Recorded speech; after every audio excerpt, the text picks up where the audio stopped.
Moby-Dick, or The Whale, by Herman Melville. Chapter 111. The Pacific. When gliding by the Bashy Isles, we emerged at last upon the great South Sea. Were it not for other things, I could have greeted my dear Pacific with uncounted thanks, for now the long supplication of my youth was answered. That serene ocean rolled eastwards from me 1,000 leagues of blue. There is, one knows not what sweet mystery about this sea, whose gently awful stirrings seem to speak of some hidden soul beneath, like those fabled undulations of the Ephesian sod over the buried evangelist St. John. And meet it is that over these sea pastures, wide-rolling watery prairies and potters' fields of all 4 continents, the waves should rise and fall, and ebb and flow unceasingly. For here millions of mixed shades and shadows, drowned dreams, somnambulisms, reveries, all that we call lives and souls, lie dreaming still, tossing like slumberers in their beds, the ever-rolling waves, but made so by their restlessness. To any meditative Magian rover, this serene Pacific once beheld must ever after be the sea of his adoption. It rolls the midmost waters of the world, the Indian Ocean and Atlantic being but its arms. The same waves washed the moles of the newly built Californian towns, but yesterday planted by the recentest race of men, and lave the faded but still gorgeous skirts of Asiatic lands older than Abraham. While all between float milky ways of coral isles and low-lying endless unknown archipelagos and impenetrable Japans. Thus this mysterious divine Pacific zones the world's whole bulk about, makes all coasts one bay to it, seems the tide-beating heart of the earth. Lifted by those eternal swells, you needs must own the seductive god, bowing your head to Pan. But few thoughts of Pan stirred Ahab's brain, as standing like an iron statue at his accustomed place beside the mizzen rigging, with one nostril he unthinkingly snuffed the sugary musk from the Bashy Isles, in whose sweet woods mild lovers must be walking, and with the other consciously inhaled the salt breath of the new-found sea, that sea in which the hated white whale must even then be swimming. Launched at length upon these almost final waters and gliding towards the Japanese cruising ground, the old man's purpose intensified itself. His firm lips met like the lips of a vice. The delta of his forehead's veins swelled like overladen brooks. In his very sleep, his ringing cry ran through the vaulted hull. Stern all, the white whale spouts thick blood. Moby-Dick, or The Whale, by Herman Melville. Chapter 112. The Blacksmith. Availing himself of the mild, summer-cool weather that now reigned in these latitudes, and in preparation for the peculiarly active pursuits shortly to be anticipated, Perth, the begrimed, blistered old blacksmith, had not removed his portable forge to the hold again after concluding his contributory work for Ahab's leg, but still retained it on deck, fast lashed to ring bolts by the foremast, being now almost incessantly invoked by the headsmen and harpooners and bowsmen to do some little job for them, altering or repairing or new shaping their various weapons and boat furniture. Often he would be surrounded by an eager circle, all waiting to be served, holding boat spades, pike heads, harpoons and lances, and jealously watching his every sooty movement as he toiled. Nevertheless, this old man's was a patient hammer, wielded by a patient arm. No murmur, no impatience, no petulance did come from him. Silent, slow and solemn, bowing over still further his chronically broken back, he toiled away, as if toil were life itself, and the heavy beating of his hammer, the heavy beating of his heart. And so it was. Most miserable. A peculiar walk in this old man, a certain slight but painful appearing yawing in his gait, had at an early period of the voyage excited the curiosity of the mariners, and, to the importunity of their persisted questionings, he had finally given in, and so it came to pass that everyone now knew the shameful story of his wretched fate. Belated, and not innocently, one bitter winter's midnight, on the road running between two country towns, the blacksmith half stupidly felt the deadly numbness stealing over him, and sought refuge in a leaning, dilapidated barn. The issue was the loss of the extremities of both feet. Out of this revelation, part by part, at last came out the 4 acts of the gladness, and the one long, and as yet uncatastrophed 5th act of the grief of his life's drama. He was an old man, who at the age of nearly 60 had postponedly encountered that thing in sorrow's technicals called ruin. He had been an artisan of famed excellence, and with plenty to do, owned a house and garden, embraced a youthful, daughter-like, loving wife, and 3 blithe, ruddy children. Every Sunday went to a cheerful-looking church planted in a grove.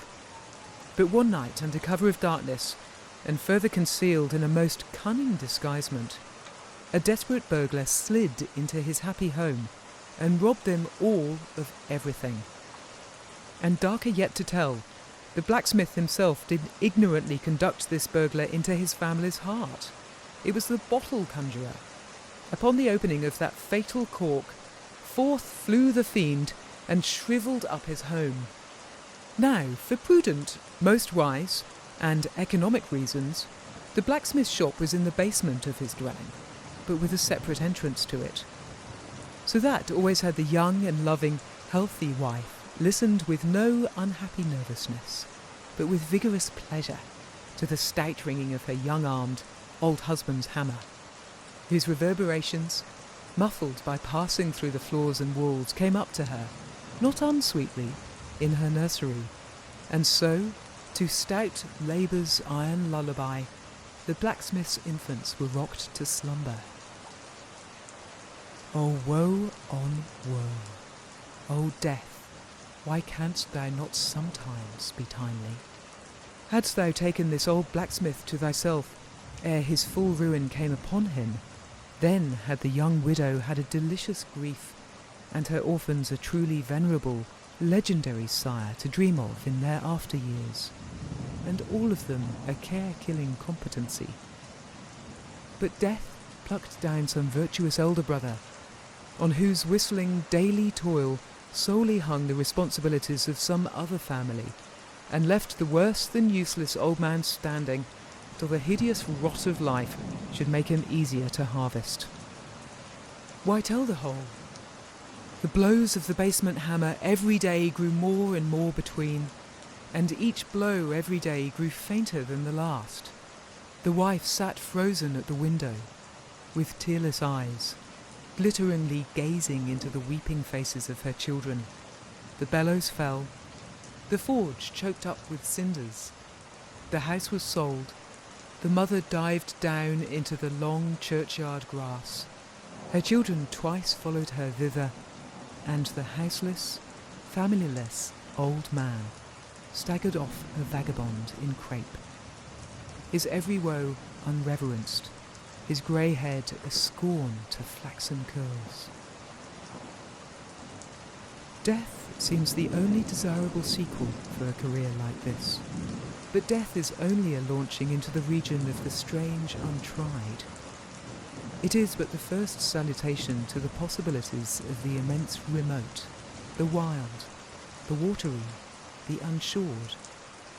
Therefore, to the death-longing eyes of such men, who still have left in them some interior compunctions against suicide, does the all-contributed and all-receptive ocean alluringly spread forth his whole plain of unimaginable taking terrors and wonderful new life adventures, and from the hearts of infinite Pacifics the 1,000 mermaids sing to them, "Come hither, broken-hearted, here is another life, without the guilt of intermediate death. Here are wonders supernatural, without dying for them. Come hither, bury thyself in a life which to your now equally abhorred and abhorring landed world is more oblivious than death. Come hither. Put up thy gravestone too, within the churchyard, and come hither till we marry thee. Hearkening to these voices, east and west, by early sunrise and by fall of eve, the blacksmith's soul responded, Aye, I come. And so Perth went a-wailing. Moby-Dick, or The Whale, by Herman Melville. Chapter 113. The Forge. With matted beard, and swathed in a bristling sharkskin apron, about midday, Perth was standing between his forge and anvil, the latter placed upon an ironwood log, with one hand holding a pike head in the coals, and with the other at his forge's lungs, when Captain Ahab came along, carrying in his hand a small, rusty-looking leathern bag. While yet a little distance from the forge, moody Ahab paused, till, at last, Perth, withdrawing his iron from the fire, began hammering it upon the anvil, the red mass sending off the sparks in thick hovering flights, some of which flew close to Ahab. Are these thy mother Carey's chickens, Perth? They are always flying in thy wake, birds of good omen too, but not to all. Look here, they burn, but thou livest among them without a scorch. Because I am scorched all over, Captain Ahab, answered Perth, resting for a moment on his hammer. I am past scorching. Not easily canst thou scorch a scar. Well, no more. Thy shrunk voice sounds too calmly, sanely woeful to me. In no paradise myself, I am impatient of all misery in others that is not mad. Thou shouldst go mad, blacksmith. Say, why dost thou not go mad? How canst thou endure without being mad? Do the heavens yet hate thee, that thou canst not go mad? What were thou making there? Welding an old pike head, sir. There were seams and dents in it. And canst thou make it all smooth again, blacksmith, after such hard usage as it had? I think so, sir. And I suppose thou canst smooth almost any seams and dents, never mind how hard the metal, blacksmith? Aye, sir, I think I can, all seams and dents but one. Look ye here, then, cried Ahab, passionately advancing, and leaning with both hands on Perth's shoulders. Look ye here. Here, can ye smooth out a seam like this, blacksmith? Sweeping one hand across his ribbed brow. If thou couldst, blacksmith, glad enough would I lay my head upon thy anvil, and feel thy heaviest hammer between my eyes. Answer! Canst thou smooth this seam? Oh, that is the one, sir. Said I not all seams and dents but one? Aye, blacksmith, it is the one. Aye, man, it is unsmoothable. For though thou only seest it here in my flesh, it has worked down into the bone of my skull. That is all wrinkles. But away with child's play. No more gaffs and pikes today. Look ye here. Jingling the leathern bag as if it were full of gold coins. I too want a harpoon made, one that 1,000 yoke of fiends could not part, Perth. Something that will stick in a whale like his own fin bone. There's the stuff. Flinging the pouch upon the anvil. Look ye, blacksmith, these are the gathered nail stubs of the steel shoes of racing horses. Horseshoe stubs, sir? Why, Captain Ahab, thou hast here then the best and stubbornest stuff we blacksmiths ever work. I know it, old man. These stubs will weld together like glue from the melted bones of murderers. Quick, forge me the harpoon. And forge me first 12 rods for its shank, then wind and twist and hammer these 12 together like the yarns and strands of a tow line. Quick, I'll blow the fire. When at last the 12 rods were made, Ahab tried them, one, by spiralling them with his own hand round a long, heavy iron bolt. A flaw! Rejecting the last one. Work that over again, Perth. This done, Perth was about to begin welding the 12 into one when Ahab stayed his hand and said he would weld his own iron. As then regular, gasping hems, he hammered on the anvil, Perth passing to him the glowing rods after the other, and the hard-pressed forge shooting up its intense straight flame. The Parsee passed silently, and bowing over his head towards the fire, seemed invoking some curse or some blessing on the toil. But, as Ahab looked up, he slid aside. "What's that bunch of Lucifers dodging about there for?" muttered Stubb, looking on from the forecastle. "That Parsee smells fire like a fissy, and smells of it himself like a hot musket's powder pan." At last the shank, in one complete rod, received its final heat, and as Perth, to temper it, plunged it all hissing into the cask of water nearby, the scalding steam shot up into Ahab's bent face. "Wouldst thou brand me, Perth?" Wincing for a moment with the pain. "Have I been but forging my own branding iron then?" "Pray God not that, yet I fear something, Captain Ahab. Is not this harpoon for the white whale?" "For the white fiend. But now for the barbs. Thou must make them thyself, man. Here are my razors, the best of steel. Here, and make the barbs sharp as the needle sleet of the icy sea." For a moment, the old blacksmith eyed the razors as though he would fain not use them. "Take them, man, I have no need for them, for I now neither shave, sup, nor pray. Till but here, to work!" Fashioned at last into an arrowy shape, and welded by Perth to the shank, the steel soon pointed the end of the iron. And as the blacksmith was about giving the barbs their final heat, prior to tempering them, he cried to Ahab to place the water cask near. No water for that. I want it of the true death temper. Ahoy there! Tishtego! Queequeg! Daggoo! What say ye, pagans? Will ye give me as much blood as will cover this barb?" holding it high up. A cluster of dark nods replied, "Yes." 3 punctures were made in the heathen flesh, and the white whale's barbs were then tempered. "Ego non baptizo te in nomine Patris, sed in nomine Diaboli," deliriously howled Ahab as the malignant iron scorchingly devoured the baptismal blood. Now, mustering the spare poles from below and selecting one of hickory with the bark still investing it, Ahab fitted the end to the socket of the iron. A coil of new tow line was then unwound, and some fathoms of it taken to the windlass and stretched to a great tension. Pressing his foot upon it till the rope hummed like a harp string, then eagerly bending over it and seeing no strandings, Ahab exclaimed, "Good! And now for the seizings." At one extremity, the rope was unstranded, and the separate spread yarns were all braided and woven round the socket of the harpoon. The pole was then driven hard up into the socket.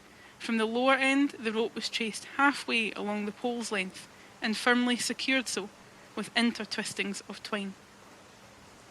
This done, pole, iron, and rope, like the 3 fates, remained inseparable, and Ahab moodily stalked away with the weapon, the sound of his ivory leg and the sound of the hickory pole both hollowly ringing along every plank.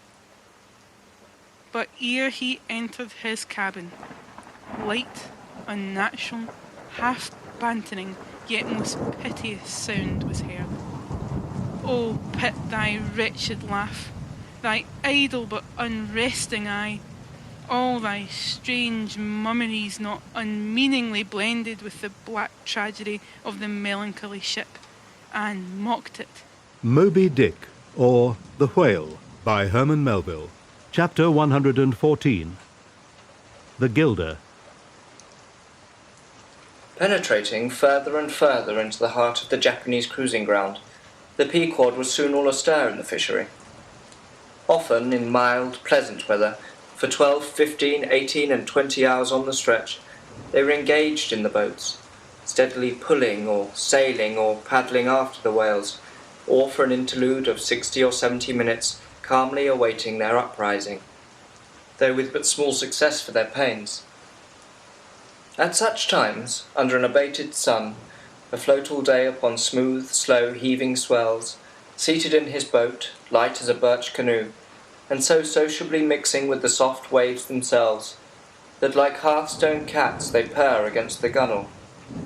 These are the times of dreamy quietude, when beholding the tranquil beauty and brilliancy of the ocean's skin, one forgets the tiger heart that pants beneath it, and would not willingly remember that this velvet paw but conceals a remorseless fang. These are the times when in his whale-boat the rover softly feels a certain filial, confident, land-like feeling towards the sea, that he regards it as so much flowery earth, and the distant ship, revealing only the tops of her masts, seems struggling forward, not through high rolling waves, but through the tall grass of a rolling prairie, as when the western immigrants' horse only showed their erected ears, while their hidden bodies widely wade through the amazing verdure. The long-drawn virgin vales, the mild blue hillsides, as over these there stills the hush, the hum. You almost swear that play-weary children lie sleeping in these solitudes, in some glad Maytime, when the flowers of the woods are plucked. And all this mixes with your most mystic mood, so that fact and fancy, halfway meeting, interpenetrate and form one seamless whole. Nor did such soothing scenes, however temporary, fail of at least as temporary an effect on Ahab. But if these golden secret keys did seem to open him in his own secret golden treasuries, yet did his breath upon them prove but tarnishing. O grassy glades, O ever vernal endless landscapes in the soul, in ye, though long parched by the dead drought of the earthly life, in ye men yet may roll, like young horses in new morning clover, and for some few fleeting moments feel the cold dew of the life immortal on them. Would to God these blessed calms would last. But the mingling threads of life are woven by warp and woof, calms crossed by storms, a storm for every calm. There is no steady, unretracing progress in this life. We do not advance through fixed gradations, and at the last one pause. Through infancy's unconscious spell, boyhood's thoughtless faith, adolescence's doubt, the common doom, then skepticism, then disbelief, resting at last in manhood's pondering repose of if. But once gone through, we trace the round again, and our infants, boys and men, and ifs eternally. Where lies the final harbour, whence we unmoor no more? In what rapt ether sails the world, of which the weariest will never weary? Where is the foundling's father hidden? Our souls are like those orphans whose unwedded mothers die in bearing them. The secret of our paternity lies in their grave, and we must there to learn it. And that same day, too, gazing far down from his boat's side into that same golden sea, Starbuck lowly murmured, "Loveliness unfathomable, as ever lover saw in his young bride's eye. Tell me not of thy teeth-tiered sharks and thy kidnapping cannibal ways. Let faith oust fact, let fancy oust memory. I look deep down and do believe." And Stubb, fish-like, with sparkling scales, leapt up in that same golden light. I am Stubb, and Stubb has his history, but here Stubb takes oaths that he has always been jolly. Moby-Dick, or The Whale, by Herman Melville. Chapter 115. The Pequod Meets the Bachelor. And jolly enough were the sights and the sounds that came bearing down before the wind some few weeks after Ahab's harpoon had been welded.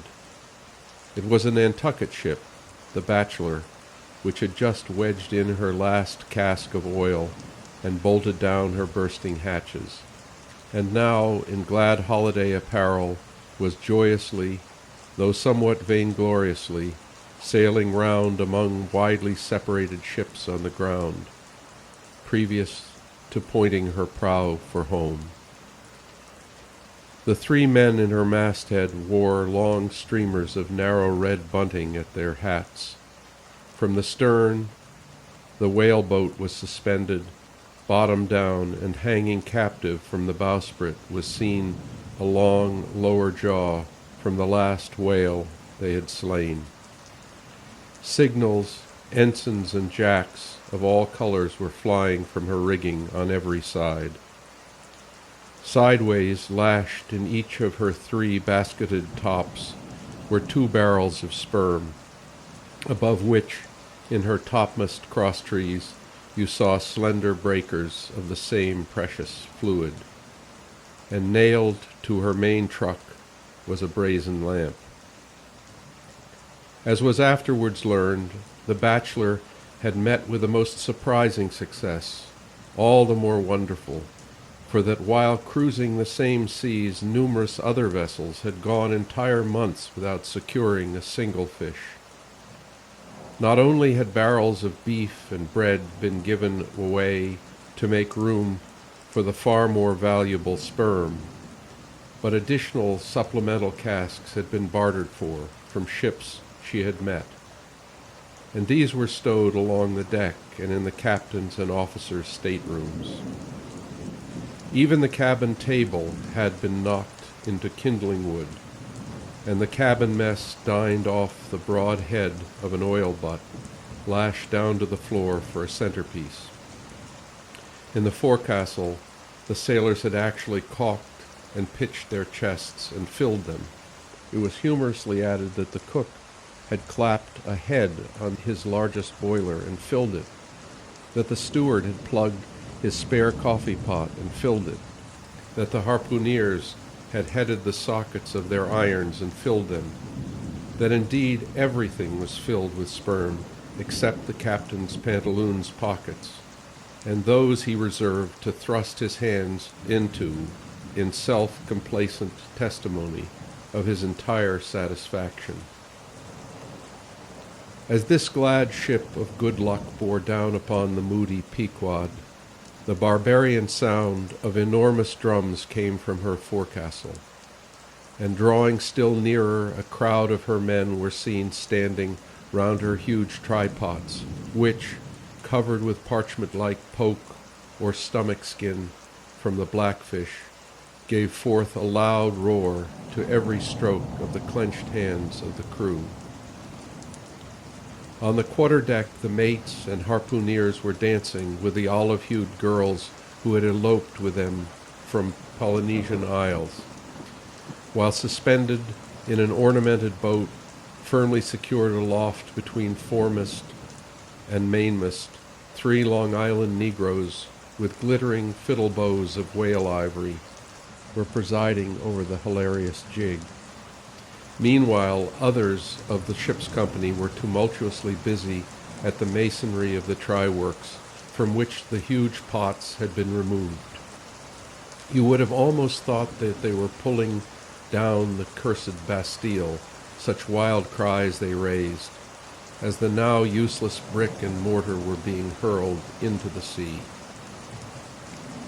Lord and master over all this scene, the captain stood erect on the ship's elevated quarterdeck, so that the whole rejoicing drama was full before him, and seemed merely contrived for his own individual diversion.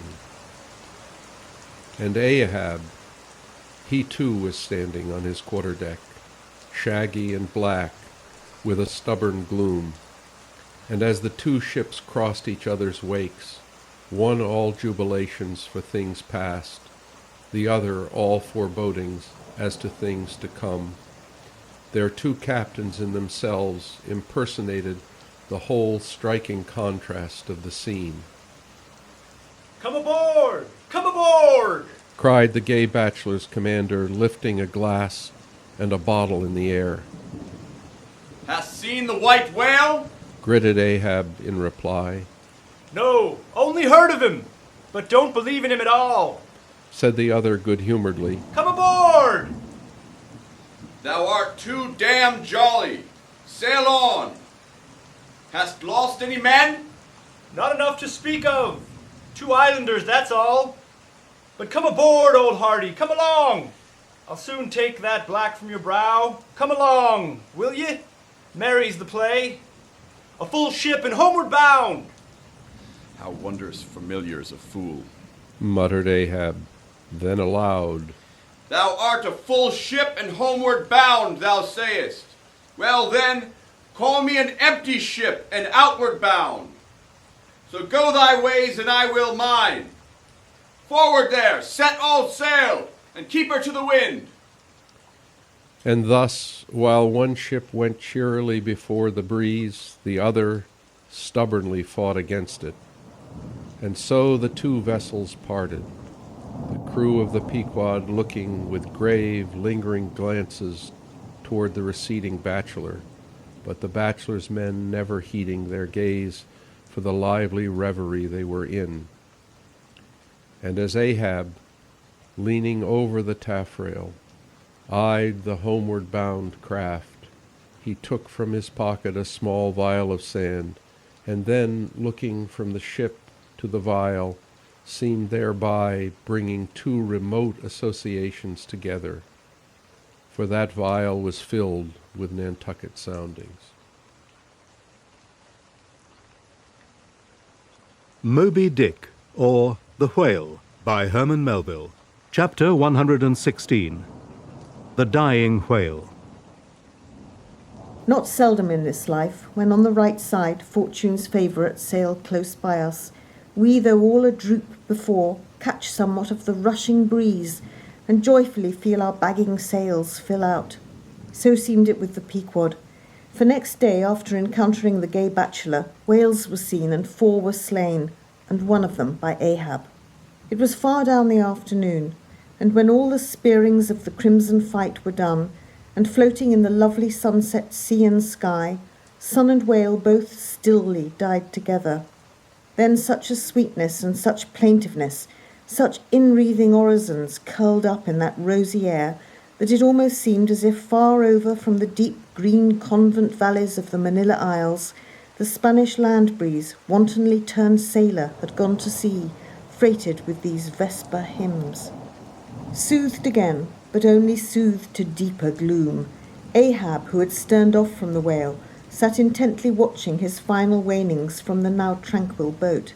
For that strange spectacle, observable in all sperm whales dying, the turning sunwards of the head, and so expiring, that strange spectacle, beheld of such a placid evening, somehow to Ahab conveyed a wondrousness unknown before. He turns and turns him to it, how slowly, but how steadfastly, his homage rendering and invoking brow, with his last dying motions. He too worships fire, most faithful, broad, baronial vassal of the sun. Oh, that these 2 favouring eyes should see these 2 favouring sights. Look here, far waterlocked, beyond all hum of human weal or woe, in these most candid and impartial seas, where to traditions no rocks furnish tablets, where for long Chinese ages the billows have still rolled on speechless and unspoken to, as stars that shine upon the Niger's unknown source. Here too life dies sunwards, full of faith. But see, no sooner dead than death whirls round the corpse, and it heads some other way. O thou dark Hindu half of nature, who of drowned bones hast builded thy separate throne somewhere in the heart of these unverged seas, thou art an infidel, thou queen, and too truly speakest to me in the wide slaughtering typhoon, and the hushed burial of its after calm. Nor has this thy whale sunwards turned his dying head, and then gone round again, without a lesson to me. O trebly hooped and welded hip of power, O high aspiring rainbowed jet, that one strivest, this one jettest all in vain. In vain, O whale, dost thou seek intercedings with you all quickening sun, that only calls forth life but gives it not again. Yet dost thou, darker half, rock me with a prouder if a darker faith. All thy unnameable inminglings float beneath me here, I am buoyed by breaths of once living things, exhaled as air, but water now. Then hail, forever hail, O sea, in whose eternal tossings the wild fowl finds his only rest.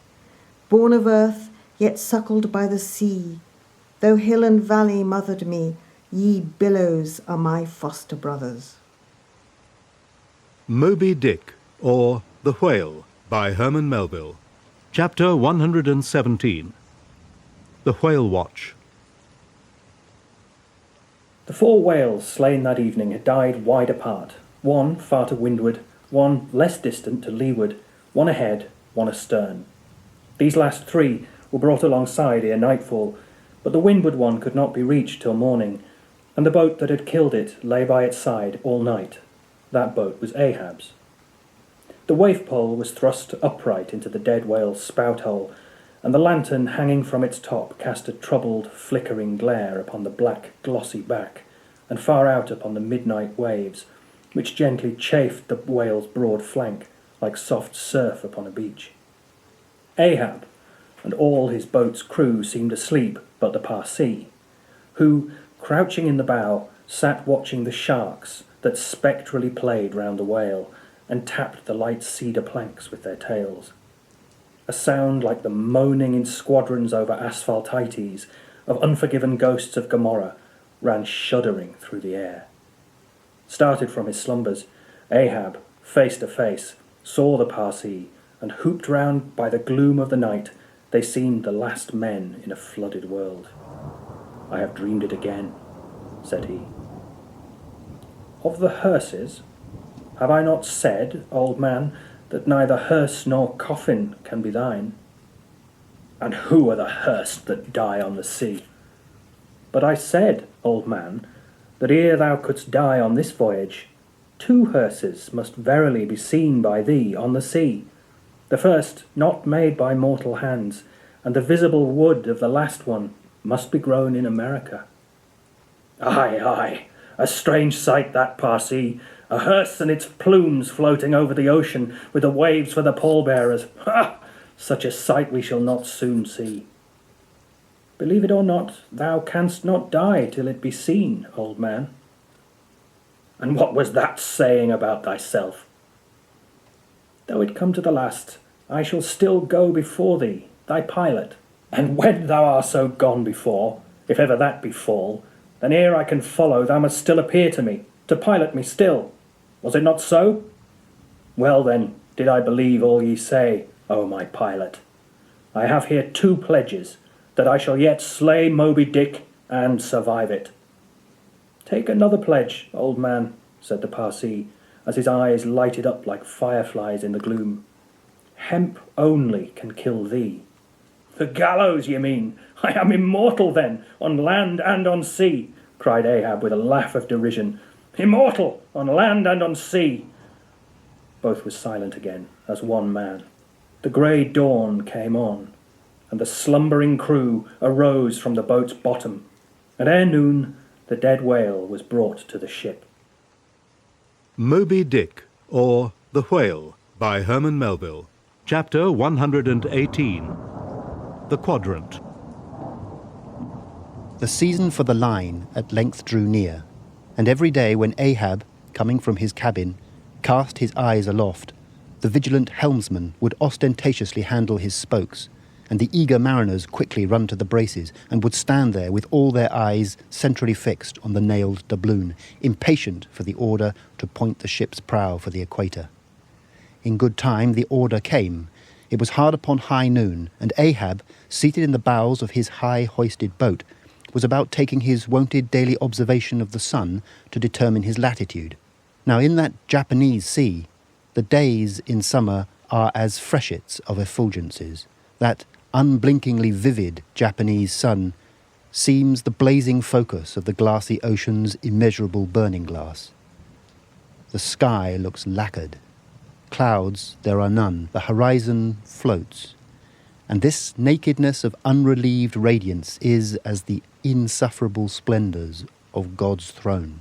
Well that Ahab's quadrant was furnished with coloured glasses through which to take sight of that solar fire. So, swinging his seated form to the roll of the ship, and with his astrological-looking instrument placed to his eye, he remained in that posture for some moments to catch the precise instant when the sun should gain the precise meridian. Meantime, while his whole attention was absorbed, the Parsee was kneeling beneath him on the ship's deck, and with face thrown up like Ahab's, was eyeing the same sun with him.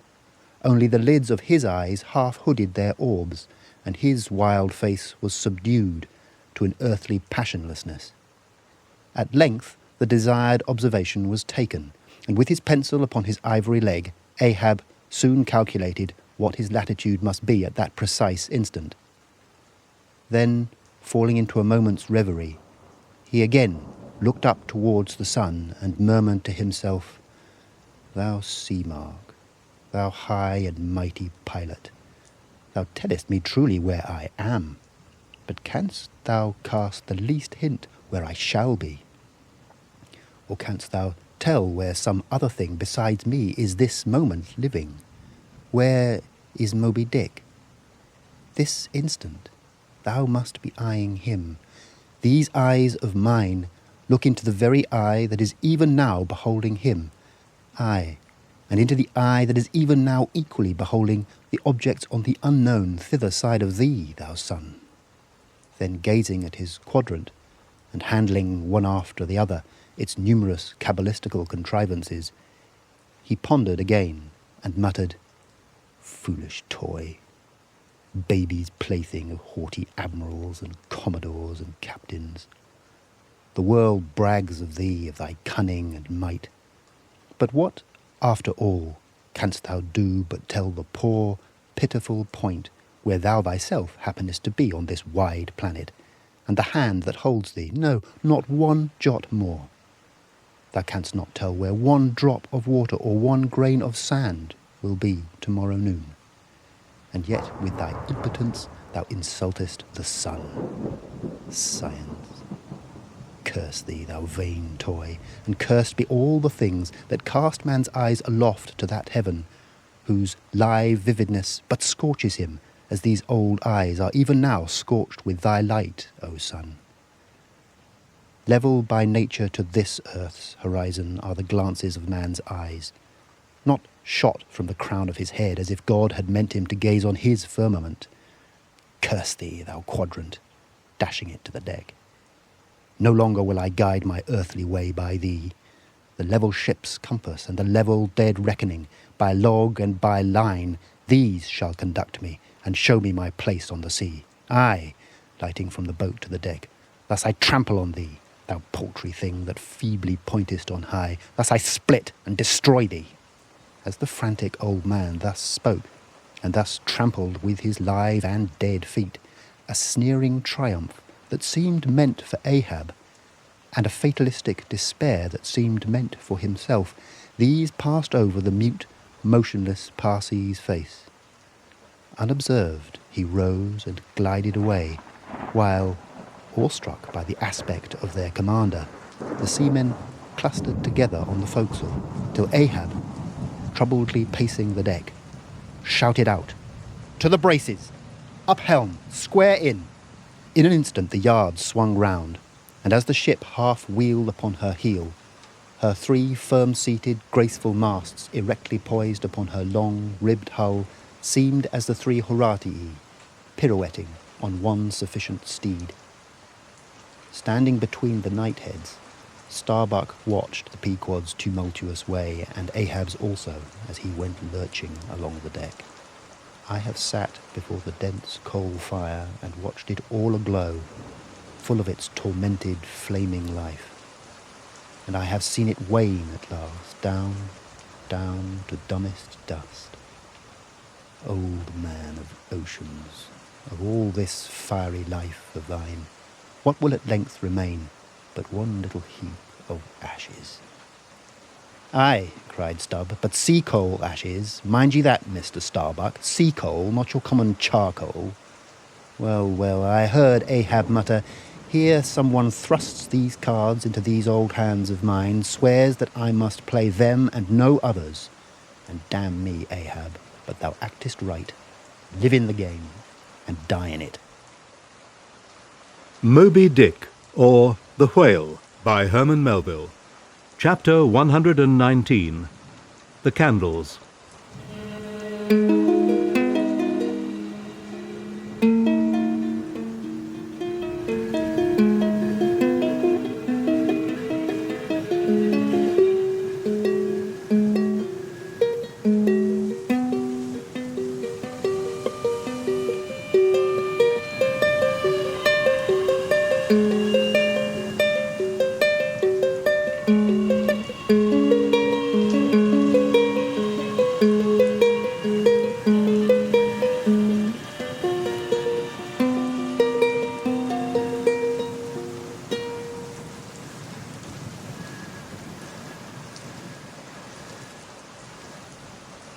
Warmest climes but nurse the cruelest fangs. The tiger of Bengal crouches in spiced groves of ceaseless verdure. Skies the most effulgent but basket the deadliest thunders. Gorgeous Cuba knows tornadoes that never swept tame northern lands. So too it is that in these resplendent Japanese seas the mariner encounters the direst of all storms, a typhoon. It will sometimes burst from out that cloudless sky like an exploding bomb upon a dazed and sleepy town. Towards evening of that day, the Pequot was torn of her canvas, and bare-poled was left to fight a typhoon which had struck her directly ahead. When darkness came on, sky and sea roared and split with the thunder, and blazed with the lightning that showed the disabled masts fluttering here and there with the rags which the first fury of the tempest had left for its aftersport. Holding by a shroud, Starbuck was standing on the quarterdeck, at every flash of the lightning glancing aloft to see what additional disaster might have befallen the intricate hamper there, while Stubb and Flask were directing the men in the higher hoisting and firmer lashing of the boats. But all their pains seemed naught. Though lifted to the very top of the cranes, the windward quarter-boat, Ahab's, did not escape. A great rolling sea, dashing high up against the reeling ship's high teetering side, stove in the boat's bottom at the stern and left it again, all dripping through like a sieve. Bad work, Mr. Starbuck, said Stubb, regarding the wreck. But the sea will have its way. Stubb, for one, can't fight it. You see, Mr. Starbuck, a wave has such a great long start before it leaps. All round the world it runs, and then comes the spring. But as for me, all the start I have to meet it is just across the deck here. But never mind, it's all in fun, so the old song says. Oh, jolly is the gale, and a joker is the whale, a-flourishing his tail. Such a funny, sporty, gamey, jesty, jokey, hokey, pokey lad is the ocean, oh. The scud all a-flyin', that's his flip, only foamin' when he stirs in the spicin'. Such a funny, sporty, gamey, jesty, jokey, hokey, pokey lad is the ocean, oh. Thunder splits the ships, but he only smacks his lips, a-tastin' of this flip. Such a funny, sporty, gamey, jesty, jokey, hokey, pokey lad is the ocean, oh. Avast, Stubb, cried Starbuck. Let the typhoon sing, and strike his harp here in our rigging. But if thou art a brave man, thou wilt hold thy peace. But I am not a brave man. Never said I was a brave man. I'm a coward, and I sing to keep up my spirits. And I tell you what it is, Mr. Starbuck, there's no way to stop my singing in this world but to cut my throat. And when that's done, 10 to 1, I'll sing you the doxology for a wind-up. Madman, look through my eyes if thou hast none of thine own. What? How can you see better of a dark night than anybody else? Never mind how foolish. Here, cried Starbuck, seizing Stubb by the shoulder and pointing his hand towards the weather bow. Markest thou not that the gale comes from the eastward, the very course Ahab is to run for Moby-Dick, the very course he swung to this day noon? Now mark his boat there. Where is that stove? In the stern sheets, man. where he is wont to stand. His standpoint is stove, man. Now jump overboard and sing away if thou must. I don't half understand you. What's in the wind? Yes, round the Cape of Good Hope is the shortest way to Nantucket, soliloquized Starbuck suddenly, heedless of Stubbs' question. The gale that now hammers at us to stave us, we can turn it into a fair wind that will drive us towards home. Yonder, to windward, all is blackness of doom, but to leeward, homeward. I see it lightens up there, but not with the lightning. At that moment, in one of the intervals of profound darkness, following the flashes, a voice was heard at his side, and almost at the same instant a volley of thunder peals rolled overhead. "Who's there?" "Old Thunder," said Ahab, groping his way along the bulwarks to his pivot hole, but suddenly finding his path made plain to him by elbowed lances of fire. Now, as the lightning rod to a spire on shore is intended to carry off the perilous fluid into the soil, so the kindred rod which at sea some ships carry to each mast is intended to conduct it into the water. But as this conductor must descend to considerable depth, that its end may avoid all contact with the hull, and as, moreover, if kept constantly towing there, it would be liable to many mishaps, besides interfering not a little with some of the rigging, and more or less impeding the vessel's way in the water. Because of all this, the lower parts of a ship's lightning rods are not always overboard, but are generally made in long, slender links, so as to be the more readily hauled up into the chains outside, or thrown down into the sea, as occasion may require. The rods!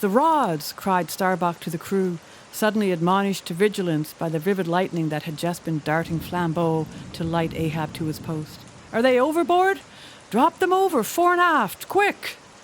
"Avast," cried Ahab, "let's have fair play here, though we be the weaker side. Yet I'll contribute to raise rods on the Himalayas and Andes, that all the world may be secured, but out on privileges. Let them be, sir." "Look aloft," cried Starbuck. "The St. Elmo's lights, Corpus Sancti, Corpusants, the Corpusants." All the yard arms were tipped with a pallid fire, and touched at each tri-pointed lightning rod end with 3 tapering white flames. Each of the 3 tall masts was silently burning in that sulphurous air like 3 gigantic wax tapers before an altar. "Blast the boat! Let it go!" cried Stubb at this instant, as a swashing sea heaved up under his own little craft, so that his gunwale violently jammed his hand as he was passing a lashing. "Blast it!"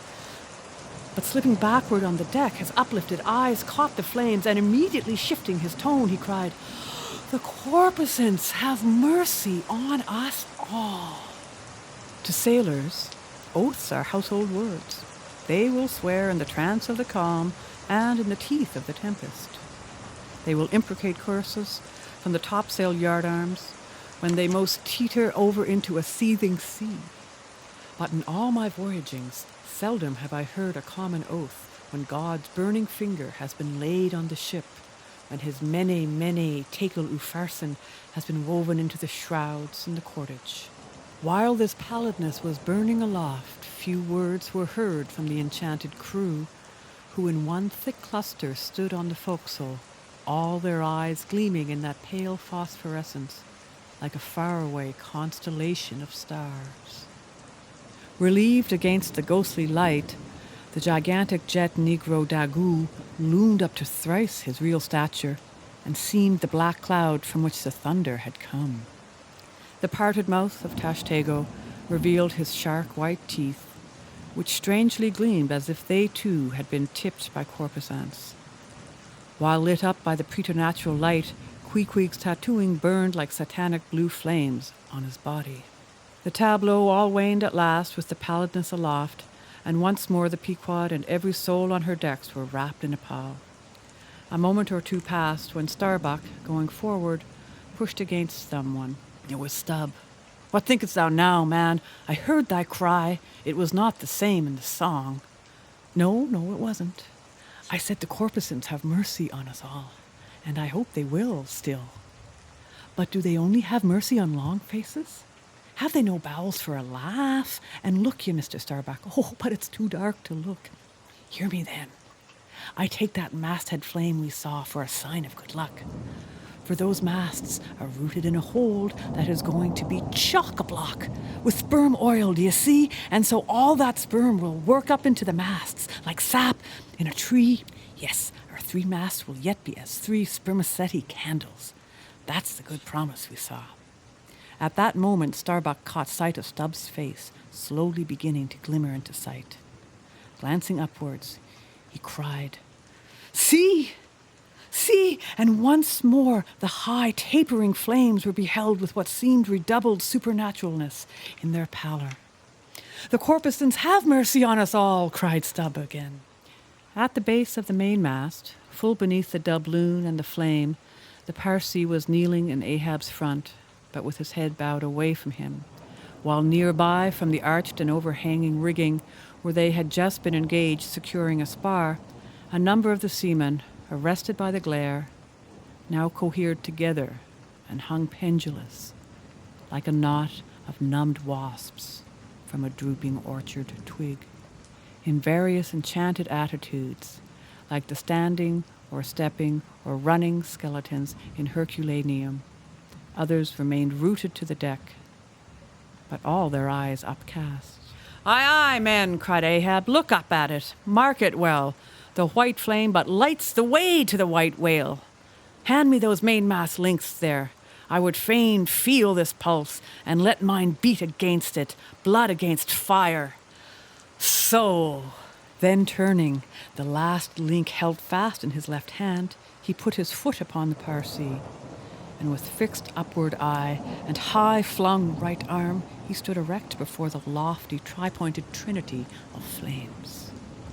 "O thou clear spirit of clear fire, whom on these seas I, as Persian, once did worship, till in the sacramental act so burned by thee that to this hour I bear the scar, I now know thee, thou clear spirit, and I now know that thou right worship is defiance. To neither love nor reverence wilt thou be kind, and even for hate thou canst but kill, and all are killed. No fearless fool now fronts thee. I own thy speechless, placeless power, but to the last gasp of my earthquake life will dispute its unconditional, unintegral mastery in me. In the midst of the personified impersonal, a personality stands here, though but a point at best. Whensoever I came, wheresoever I go, yet while I earthly live, the queenly personality lives in me and feels her royal rights, but war is pain and hate is woe. Come in thy lowest form of love, and I will kneel and kiss thee. But at thy highest, come as mere supernal power, and though thou launchest navies of full-freighted worlds, there's that in here that still remains indifferent. O thou clear spirit, of thy fire thou madest me, and like a true child of fire, I breathe it back to thee." Sudden repeated flashes of lightning. The 9 flames leap lengthwise to thrice their previous height. Ahab with the rest closes his eyes, his right hand pressed hard upon them. "I own thy speechless, placeless power, said I not so? Nor was it wrung from me. Nor do I now drop these links. Thou canst blind, but I can then grope. Thou canst consume, but I can then be ashes. Take the homage of these poor eyes and shut her hands. I would not take it. The lightning flashes through my skull. Mine eyeballs ache and ache. My whole beaten brain seems as beheaded and rolling on some stunning ground. Oh! Yet blindfold, yet will I talk to thee. Light though thou be, thou leapest out of darkness. But I am darkness, leaping out of light, leaping out of thee. The javelins cease. Open eyes, see or not. There burn the flames. O thou magnanimous, now I do glory in my genealogy, but thou art but my fiery father. My sweet mother I know not. O cruel, what hast thou done with her? There lies my puzzle, but thine is greater. Thou knowest not how came ye, hence callest thyself unbegotten. Certainly knowest not thy beginning, hence callest thyself unbegun. I know that of me, which thou knowest not of thyself, O thy omnipotent. There is some unsuffusing thing beyond thee, thou clear spirit, to whom all thy eternity is but time, all thy creativeness mechanical. Through thee, thy flaming self, my scorched eyes do dimly see it. O thou foundling fire, thou hermit immemorial, thou too hast thy incommunicable riddle, thy unparticipated grief. Here again with haughty agony I read my sire. Leap! Leap up and lick the sky. I leap with thee, I burn with thee, would fain be welded with thee. Defyingly I worship thee. The boat, cried Starbuck. Look at thy boat, old man. Ahab's harpoon, the one forged at Perth's fire, remained firmly lashed in its conspicuous crotch, so that it projected beyond his whaleboat's bow. But the sea that had stove its bottom had caused the loose leather sheath to drop off, and from the keen steel barb there now came a levelled flame of pale forked fire. As the silent harpoon burned there like a serpent's tongue, Starbuck grasped Ahab by the arm. God is against thee, old man. Forbear. 'Tis an ill voyage. Ill begun, ill continued. Let me square the yards while we may, old man, and make a fair wind of it, homewards, to go on a better voyage than this. Overhearing Starbuck, the panic-stricken crew instantly ran to the braces, though not a sail was left aloft. For the moment, all the aghast mates' thoughts seemed theirs. They raised a half-mutinous cry, but dashing the rattling lightning links to the deck and snatching the burning harpoon, Ahab waved it like a torch among them, swearing to transfix with it the first sailor that but cast loose a rope's end. Petrified by his aspect, and still more shrinking from the fiery dart that he held, the men fell back in dismay, and Ahab again spoke. All your oaths to hunt the white whale are as binding as mine, and heart, soul, and body, lungs and life, old Ahab is bound. And that you may know to what tune his heart beats, look ye here. Thus I blow out the last fear. And with one blast of his breath he extinguished the flame. As in the hurricane that sweeps the plain, men fly the neighborhood of some lone gigantic elm, whose very height and strength but render it so much the more unsafe, because so much the more a mark for thunderbolts. So at those last words of Ahab's, many of the mariners did run from him in a terror of dismay.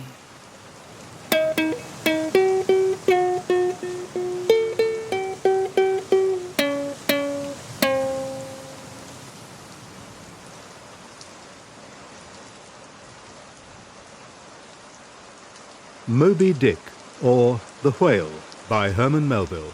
Chapter 120. The deck, towards the end of the first night watch. We must send down the main topsail yard, sir. The band is working loose, and the lay lift is half stranded. Shall I strike it, sir? Strike nothing. Lash it. If I had skysail poles, I'd sway them up now. Sir, in God's name, sir. Well? The anchors are working, sir. Shall I get them inboard? Strike nothing, and stir nothing, but lash everything. The wind rises, but it has not got up to my tablelands yet. Quick, and see to it. By masts and keels. He takes me for the hunchback skipper of some coasting smack. Send down my main topsail yard. Ho, glue pots. Loftiest trucks were made for wildest winds, and this brain truck of mine now sails amid the clouds, Scud. Shall I strike that? Oh, none but cowards send down their brain trucks in tempest time. What a whorish aloft there. I would even take it for sublime, did I not know that the colic is a noisy malady. Oh, take medicine, take medicine. Moby-Dick, or The Whale, by Herman Melville. Chapter 121. Midnight. the forecastle bulwarks. Stubb and Flask mounted on them, and passing additional lashings over the anchors there hanging. No, Stubb, you may pound that knot there as much as you please, but you will never pound into me what you were just now saying. And how long ago is it since you said the very contrary? Didn't you once say that whatever ship Ahab sails in, that ship should pay something extra on its insurance policy, just as though it were loaded with powder barrels aft and boxes of lucifers forward? Stop, now, didn't you say so? Well, suppose I did. What then? I've part changed my flesh since that time. Why not my mind? Besides, supposing we are loaded with powder barrels aft and lucifers forward, how the devil could the lucifers get afire in this drenching spray here? Why, my little man, you have pretty red hair, but you couldn't get afire now. Shake yourself. You're Aquarius, or the water-bearer, Flask. Might fill pitchers at your coat collar. Don't you see, then, that for these extra risks, the marine insurance companies have extra guarantees? Here are hydrants, Flask. But hark, again, and I'll answer ye the other thing. First, take your leg off from the crown of the anchor there, though, so I can pass the rope. Now listen. What's the mighty difference between holding a mast's lightning rod in the storm and standing close by a mast that hasn't got any lightning rod at all in a storm? Don't you see, you timberhead, that no harm can come to the holder of the rod unless the mast is first struck? What are you talking about then? Not one ship in 100 carries rods, and Ahab, I, man, and all of us, were in no more danger then, in my poor opinion, than all the crews in 10,000 ships now sailing the seas. Why, you king post you, I suppose you would have had every man in the world go about with a small lightning rod running up the corner of his hat, like a militia officer's skewered feather, and trailing behind like his sash. Why don't you be sensible, Flask? It's easy to be sensible. Why don't ye then? Any man with half an eye can be sensible. I don't know that, Stubb. You sometimes find it rather hard. Yes, when a fellow's soaked through, it's hard to be sensible, that's a fact. And I am about drenched with this spray. Never mind. Catch the turn there and pass it. Seems to me we are lashing down these anchors now as if they were never going to be used again. Tying these two anchors here, Flask, seems like tying a man's hands behind him. And what big, generous hands they are, to be sure. These are your iron fists, eh? What a hold they have, too. I wonder, Flask, whether the world is anchored anywhere. If she is, she swings with an uncommon long cable, though. There, hammer that knot down, and we've done. So, next to touching land, lighting on deck is the most satisfactory. I say, just wring out my jacket skirts, will you? Thank you. They laugh at long togs so, Flask. But seems to me, a long-tailed coat ought always to be worn in all storms afloat. The tails tapering down that way serve to carry off the water, you see? Same with cocked hats. The cocks form gable-end eave troughs, Flask. No more monkey jackets and tarpaulins for me. I must mount a swallowtail and drive down a beaver. So. Hello, phew, there goes my tarpaulin overboard. Lord, Lord, that the winds that come from heaven should be so unmannerly. This is a nasty night, lad. Moby-Dick, or The Whale, by Herman Melville. Chapter 122. Midnight Aloft, Thunder and Lightning. Stop that thunder! Plenty too much thunder up here. What's the use of thunder? We don't want thunder, we want rum. Give us a glass of rum.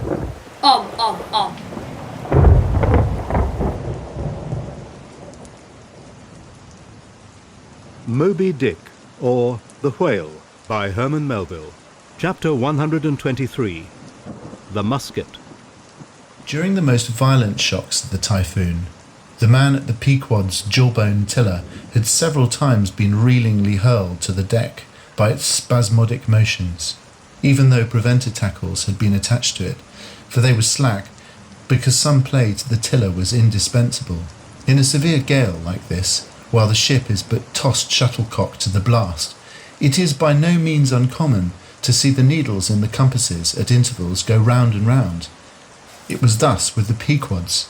At almost every shock, the helmsman had not failed to notice the whirling velocity with which they revolved upon the cards. It is a sight that hardly anyone can behold without some sort of unwanted emotion. Some hours after midnight, the typhoon abated so much that through the strenuous exertions of Starbuck and Stubb, one engaged forward and one aft, the shivered remnants of the jib and fore and main topsails were cut adrift from the spars and went eddying away to leeward like feathers of an albatross, which sometimes are cast to the wind when that storm-tossed bird is on the wing. The three corresponding new sails were now bent and reefed, and a storm trysail was set further aft, so that the ship soon went through the water with some precision again, and the course, for the present, east-south-east, which he was to steer, if practicable, was once more given to the helmsman. For during the violence of the gale, he had only steered according to its vicissitudes, but as he was now bringing the ship as near her course as possible, watching the compass meanwhile, lo, a good sign, the wind seemed coming round astern. Aye, the foul breeze became fair. Instantly the yards were squared to the lively song of "Ho, the fair wind! Oh, he-yo, cheerly men!" the crew singing for joy that so promising an event should so soon have falsified the evil portents preceding it.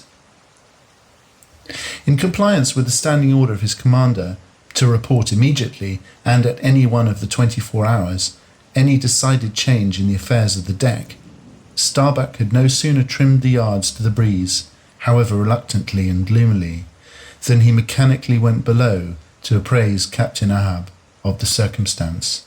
Here, knocking at his state-room, he involuntarily paused before it a moment. The cabin lamp, taking long swings this way and that, was burning fitfully and casting fitful shadows upon the old man's bolted door, a thin one, with fixed blinds inserted in place of upper panels. The isolated subterraneousness of the cabin made a certain humming silence to reign there, though it was hooped round by all the roar of the elements. The loaded muskets in the rack were shiningly revealed as they stood upright against the forward bulkhead. Starbuck was an honest, upright man, but out of Starbuck's heart, at that instant when he saw the muskets, there strangely evolved an evil thought, but so blent with its neutral or good accompaniments that for the instant he hardly knew it for itself. "He would have shot me once," he murmured. Yes, there's the very musket that he pointed at me, that one with the studded stock. Let me touch it, lift it. Strange that I, who have handled so many deadly lances, strange that I should shake so now. Loaded? I must see.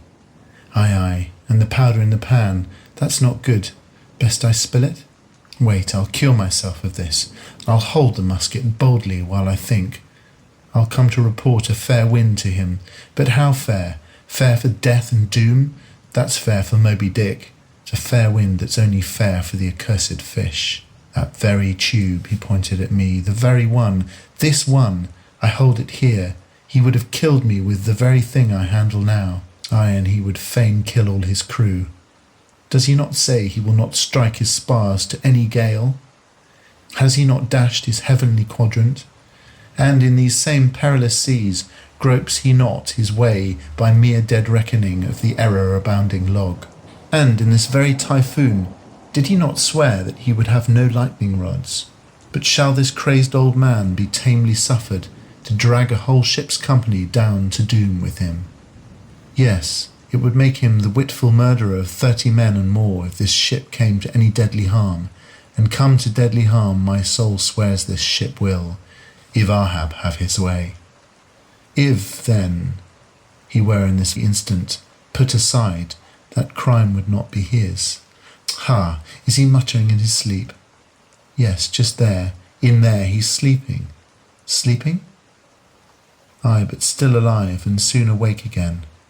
I can't withstand thee, then, old man. Not reasoning, not remonstrance, not entreaty wilt thou hearken to. All this thou scornest. Flat obedience to thy own flat commands, this is all thou breathest. Ay, and sayest the men have vowed thy vow, sayest all of us are Ahabs. Great God forbid! But is there no other way, no lawful way? Make him a prisoner to be taken home? What? Hope to wrest this old man's living power from his own living hands. Only a fool would try it. Say he were pinioned even, knotted all over with ropes and hawsers, chained down to ring bolts on his cabin floor. He would be more hideous than a caged tiger then. I could not endure the sight, could not possibly fly his howlings. All comfort, sleep itself, inestimable reason would leave me on the long intolerable voyage. What then remains? The land is hundreds of leagues away, and locked Japan to the nearest, and I stand alone here upon the open sea, with 2 oceans and a whole continent between me and law. Ay, ay, 'tis so. Is heaven a murderer, when its lightning strikes a would-be murderer in his bed, tindering sheets and skin together? And would I be a murderer then, if... And slowly, stealthily, and half sideways looking, he placed the loaded musket's end against the door. On this level, Ahab's hammock swings within, his head this way. A touch, and Starbuck may survive to hug his wife and child again. Oh, Mary, Mary, boy, boy, boy! But if I awake thee not to death, old man, who can tell what unsounded deeps Starbuck's body this day week may sink with all the crew? Great God, where art thou? Shall I? Shall I? The wind has gone down and shifted, sir. The fore and main topsails are reefed and set. She heads her course.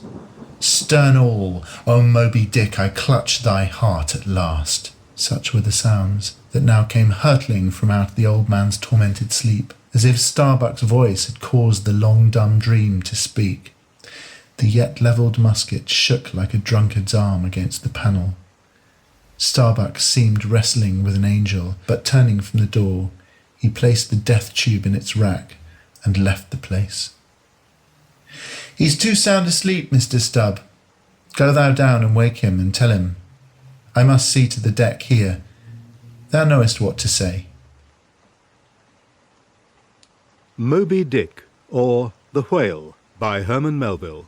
Chapter 124. The Needle.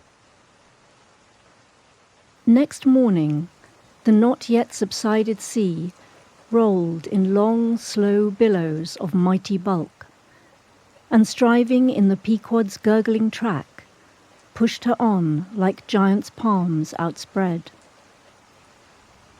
The strong, unstaggering breeze abounded so, that sky and air seemed vast outbellying sails. The whole world boomed before the wind. Muffled in the full morning light, the invisible sun was only known by the spread intensity of his place, where his bayonet rays moved on in stacks. Emblazonings, as of crowned Babylonian kings and queens, reigned over everything. The sea was as a crucible of molten gold that bubblingly leaps with light and heat. Long maintaining an enchanted silence, Ahab stood apart, and every time the teetering ship loweringly pitched down her bowsprit, he turned to eye the bright sun's rays produced ahead. And when she profoundly settled by the stern, he turned behind and saw the sun's rearward place, and how the same yellow rays were blending with his undeviating wake. Ha ha, my ship! Thou mightest well be taken now for the sea-chariot of the sun. Ho, ho, all ye nations before my prow, I bring the sun to ye. Yoke on the further billows, hallo, a tandem, I drive the sea. But suddenly reined back by some counter-thought, he hurried towards the helm, huskily demanding how the ship was heading. East sou'east, sir, said the frightened steersman. Thou liest, smiting him with his clenched fist. Heading east at this hour in the morning and the sun astern. Upon this every soul was confounded, for the phenomenon just then observed by Ahab had unaccountably escaped everyone else. But its very blinding palpableness must have been the cause. Thrusting his head halfway into the binnacle, Ahab caught one glimpse of the compasses. His uplifted arm slowly fell. For a moment he almost seemed to stagger. Standing behind him, Starbuck looked, and lo, the two compasses pointed east, and the Pequod was as infallibly going west. But ere the first wild alarm could get out abroad among the crew, the old man, with a rigid laugh, exclaimed, I have it! It has happened before. Mr. Starbuck, last night's thunder turned our compasses, that's all. Thou hast before now heard of such a thing, I take it? Aye, but never before has it happened to me, sir, said the pale mate gloomily. Here it must needs be said that accidents like this have in more than one case occurred to ships in violent storms. The magnetic energy, as developed in the mariner's needle, is, as all know, essentially one with the electricity beheld in heaven. Hence it is not to be much marvelled at that such things should be. In instances where the lightning has actually struck the vessel, so as to smite down some of the spars and rigging, the effect upon the needle has at times been still more fatal, all its lodestone virtue being annihilated, so that the before magnetic steel was of no more use than an old wife's knitting needle. But in either case, the needle never again of itself recovers the original virtue thus marred or lost, and if the binnacle compasses be affected, the same fate reaches all the others that may be in the ship, even were the lowermost one inserted into the kelson. Deliberately standing before the binnacle and eyeing the transpointed compasses, the old man, with the sharp of his extended hand, now took the precise bearing of the sun, and satisfied that the needles were exactly inverted, shouted out his orders for the ship's course to be changed accordingly. The yards were hard up, and once more the Pequod thrust her undaunted bows into the opposing wind, for the supposed fair one had only been juggling her. Meanwhile, whatever were his own secret thoughts, Starbuck said nothing, but quietly he issued all requisite orders, while Stubb and Flask, who in some small degree seemed then to be sharing his feelings, likewise unmurmuringly acquiesced. As for the men, though some of them lowly rumbled, their fear of Ahab was greater than their fear of fate. But as ever before, the pagan harpooneers remained almost wholly unimpressed, or if impressed, it was only with a certain magnetism shot into their congenial hearts from inflexible Ahabs. For a space, the old man walked the deck in rolling reveries, but chancing to slip with his ivory heel, he saw the crushed copper sight tubes of the quadrant he had the day before dashed to the deck. Thou poor proud heaven-gazer and sun's pilot, yesterday I wrecked thee, and today the compasses would fain have wrecked me. So, but Ahab is lord over the level lodestone yet. Mr. Starbuck, a lance without a pole, a topmaul, and the smallest of the sailmaker's needles. Quick! Accessory, perhaps, to the impulse dictating the thing he was now about to do were certain prudential motives, whose object might have been to revive the spirits of his crew by a stroke of his subtle skill, in a matter so wondrous as that of the inverted compasses.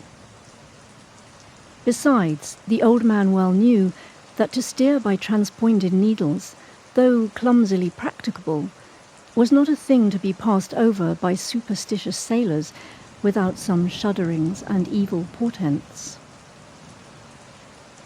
"Men," said he, steadily turning upon the crew as the mate handed him the things he had demanded.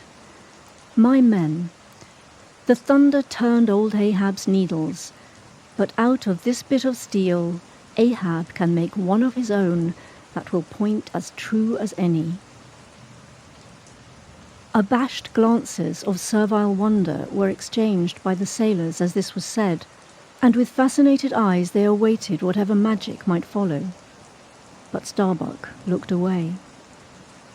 With a blow from the top maul, Ahab knocked off the steel head of the lance, and then handing to the mate the long iron rod remaining, bade him hold it upright without its touching the deck. Then, with the maul, after repeatedly smiting the upper end of this iron rod, he placed the blunted needle endwise on the top of it, and less strongly hammered that, several times, the mate still holding the rod as before.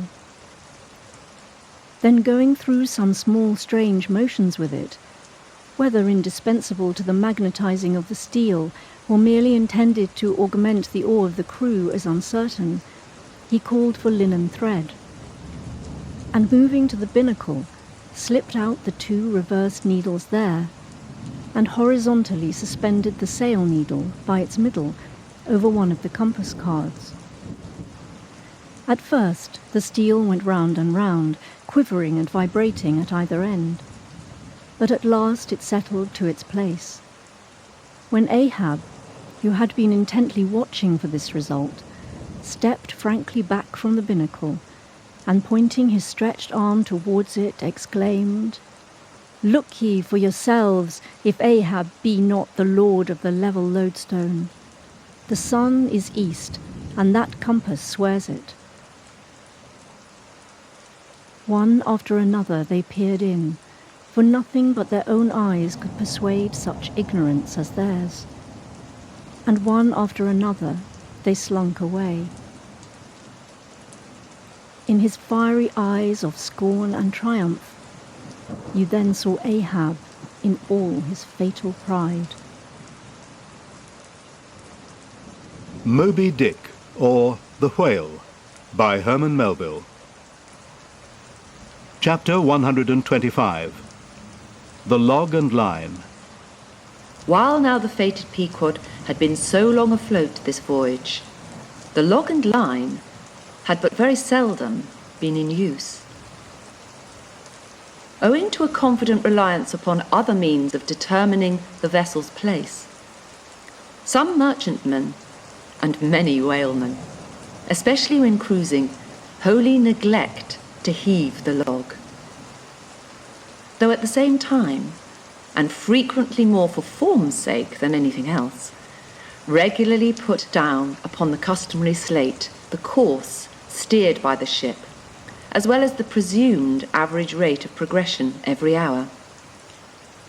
It had been thus with the Pequod. The wooden reel and angular log, attached, hung, long untouched, just beneath the railings of the after bulwarks. Rains and spray had damped it. The sun and wind had warped it. All the elements had combined to rot a thing that hung so idly. But heedless of all this, his mood seized Ahab, as he happened to glance upon the reel, not many hours after the magnet scene, and he remembered how his quadrant was no more, and recalled his frantic oath about the level log and line. The ship was sailing plungingly. Astern the billows rolled in riots. "Forward there! Heave the log!" 2 seamen came, the golden-hued Tahitian and the grizzly Manxman. "Take the reel, one of ye, I'll heave." They went towards the extreme stern, on the ship's lee side, where the deck, with the oblique energy of the wind, was now almost dipping into the creamy, sidelong, rushing sea. The manxman took the reel, and holding it high up, by the projecting handle ends of the spindle, round which the spool of line revolved, so stood with the angular log hanging downwards, till Ahab advanced to him. Ahab stood before him, and was lightly unwinding some 30 or 40 turns to form a preliminary hand coil to toss overboard, when the old manxman, who was intently eyeing both him and the line, made bold to speak. "Sir, I mistrust it. This line looks far gone. Long heat and wet have spoiled it." "'Twill hold, old gentleman. Long heat and wet, have they spoiled thee? Thou seemst to hold. Or truer, perhaps, life holds thee, not thou it." "I hold the spool, sir. But just as my captain says, with these grey hairs of mine 'tis not worthwhile disputing, especially with a superior who will ne'er confess." "What's this? There now's a patched professor in Queen Nature's granite-founded college, but methinks he's too subservient. Where wert thou born?" "In the little rocky Isle of Man, sir." "Excellent. Thou'st hit the world by that." "I know not, sir, but I was born there." "In the Isle of Man, eh? Well, the other way, it's good. Here's a man from man. A man born in once independent man, and now unmanned of man, which is sucked in by what? Up with the reel! The dead blind wall butts all inquiring heads at last. Up with it, so!" The log was heaved. The loose coils rapidly straightened out in a long, dragging line astern, and then instantly the reel began to whirl. In turn, jerkingly raised and lowered by the rolling billows, the towing resistance of the log caused the old reelman to stagger strangely. "Hold hard!" Snap! The overstrained line sagged down in one long festoon. The tugging line was gone. I crushed the quadrant. The thunder turns the needles, and now the mad sea parts the log line. But Ahab can mend all. Haul in there, Tahitian, reel up, manxman, and look ye, let the carpenter make another log, and mend thou the line, see to it. There he goes now. To him nothing's happened, but to me the skewer seems loosening out of the middle of the world. Haul in, Tahitian. These lines run whole and whirling out, come in broken and dragging slow. Huh. Pip. Come to hell, hey Pip? Pip? Whom call ye Pip? Pip jumped from the whaleboat, Pip's missing. Let's see now if you haven't fished him up here, fisherman. It drags hard, I guess he's holding on. Jerk him, Tahiti, jerk him off. We haul no cowards here. Oh, there's his arm, just breaking water. A hatchet, cut it off. We hauling no cowards here. Captain Ahab, sir, here's Pip, trying to get on board again. Peace, thou crazy loon, cried the manxman, seizing him by the arm. Away from the quarter-deck. The greater idiot ever scolds the lesser, muttered Ahab, advancing. Hands off from that holiness. Where sayest thou Pip was, boy? Astern there, sir, astern, low. And who art thou, boy? I see not my reflection in the vacant pupils of thy eyes. O God, that man should be a thing for immortal souls to sieve through. Who art thou, boy?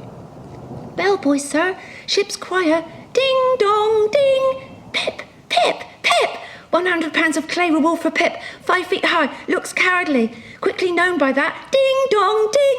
Who's seen Pip the coward? There can be no hearts above the snow line. O ye frozen heavens, look down here. Ye did beget this luckless child, and have abandoned him, ye creative libertines. Here, boy, Ahab's cabin shall be Pip's home henceforth, while Ahab lives. Thou touchest my inmost centre, boy. Thou art tied to me by cords woven by my heartstrings. Come, let's down. What's this? Here's velvet sharkskin. Intently gazing at Ahab's hand and feeling it. Oh, no! Had poor Pip but felt so kind a thing as this, perhaps he'd ne'er been lost. This seems to me, sir, as a man rope, something that weak souls may hold by. Oh, sir, let all Perth now come and rivet these two hands, the black one with the white one, for I will not let this go. Oh, boy, nor will I thee, unless I should thereby drag thee to worse horrors than are here. Come then to my cabin. Lo, ye believers in God's all goodness, and in man all ill, lo you, see the omniscient God's oblivious of man's suffering. And man, though idiotic, and knowing not what he does, yet full of the sweet things of love and gratitude. Come, I feel prouder leading thee by thy black hand, than though I'd grasped an emperor's. There go two daft ones now, muttered the old manxman. One daft with strength, the other daft with weakness. But here's the end of the rotten line, more dripping too. Mend it, eh? I think we'd best have a new line altogether. I'll see Mr. Stubber. Moby-Dick, or The Whale, by Herman Melville. Chapter 126. The Lifebuoy. Steering now southeastward by Ahab's levelled steel, and her progress solely determined by Ahab's level log and line, the Pico held on her path towards the equator. Making so long a passage through such unfrequented waters, descrying no ships, and ere long, sideways impelled by unvarying trade winds, over waves monotonously mild, all these seemed the strange calm things preluding some riotous and desperate scene. At last, when the ship drew near to the outskirts, as it were, of the equatorial fishing ground, and in the deep darkness that goes before the dawn, was sailing by a cluster of rocky islets. The watch, then headed by Flask, was startled by a cry so plaintively wild and unearthly, like half-articulated wailings of the ghosts of all Herod's murdered innocents, that one and all they started from their reveries, and for the space of some moments stood or sat, or leaned all transfixedly listening like the carved Roman slave, while that wild cry remained within hearing. The Christian or civilized part of the crew said it was mermaids, and shuddered, but the pagan harpooneers remained unappalled. Yet the grey manxman, the oldest mariner of all, declared that the wild thrilling sounds that were heard were the voices of newly drowned men in the sea. Below in his hammock, Ahab didn't hear of this till grey dawn, when he came to the deck. It was then recounted to him by Flask, not unaccompanied with hinted dark meanings. He hollowly laughed, and thus explained the wonder. Those rocky islands the ship had passed were the resort of great numbers of seals, and some young seals that had lost their dams, or some dams that had lost their cubs, must have risen nigh the ship and kept company with her, crying and sobbing with their human sort of wail. But this only the more affected some of them, because most mariners cherish a very superstitious feeling about seals, arising not only from their peculiar tones when in distress, but also from the human look of their round heads and semi-intelligent faces, seen peeringly uprising from the water alongside. In the sea, under certain circumstances, seals have more than once been mistaken for men, but the bodings of the crew were destined to receive a most plausible confirmation in the fate of one of their number that morning. At sunrise this man went from his hammock to his masthead at the fore, and whether it was that he was not yet half waked from his sleep, for sailors sometimes go aloft in a transition state, whether it was thus with the man, there is now no telling, but be that as it may, he had not been long at his perch, when a cry was heard, a cry and a rushing, and looking up they saw a falling phantom in the air, and looking down, a little tossed heap of white bubbles in the blue of the sea. The lifebuoy, a long, slender cask, was dropped from the stern, where it always hung obedient to a cunning spring. But no hand rose to seize it, and the sun having long beat upon this cask it had shrunken, so that it slowly filled, and that parched wood also filled at its every pore, and the studded iron-bound cask followed the sailor to the bottom, as if to yield him his pillow, though in sooth but a hard one. And thus the first man of the Pico that mounted the mast to look out for the white whale, on the white whale's own peculiar ground, that man was swallowed up in the deep. But few, perhaps, thought of that at the time. Indeed, in some sort they were not grieved at this event, at least as a portent, for they regarded it not as a foreshadowing of evil in the future, but as the fulfillment of an evil already presaged. They declared that now they knew the reason of those wild shrieks they had heard the night before. But again, the old Manxman said nay. The lost lifebuoy was now to be replaced. Starbuck was directed to see to it. But as no cask of sufficient lightness could be found, and as in the feverish eagerness of what seemed the approaching crisis of the voyage, all hands were impatient of any toil but what was directly connected with its final end, whatever that might prove to be. Therefore they were going to leave the ship's stern unprovided with the buoy, when by certain strange signs and innuendos, Queequeg hinted a hint concerning his coffin. "A lifebuoy of a coffin," cried Starbuck, starting. "Rather queer, that, I should say," said Stubb. "It will make a good enough one," said Flask. "The carpenter here can arrange it easily." "Bring it up. There's nothing else for it," said Starbuck, after a melancholy pause. "Rig it, carpenter. Do not look at me so. The coffin, I mean. Dost thou hear me? Rig it." "And shall I nail down the lid, sir?" moving his hand as with a hammer. "Aye." "And shall I cork the seam, sir?" moving his hand as with a corking iron. "Aye." And shall I then pay over the same with pitch, sir?" moving his hand as with a pitch-pot. "Away! What possesses thee to this? Make a lifebuoy of the coffin and no more. Mr. Stubb, Mr. Flask, come forward with me." He goes off in a huff. The whole he can endure, at the parts he balks. And now I don't like this. I make a leg for Captain Ahab, and he wears it like a gentleman, but I make a bandbox for Queequeg, and he won't put his head into it. Are all my pains to go for nothing with that coffin? And now I'm ordered to make a lifebuoy of it.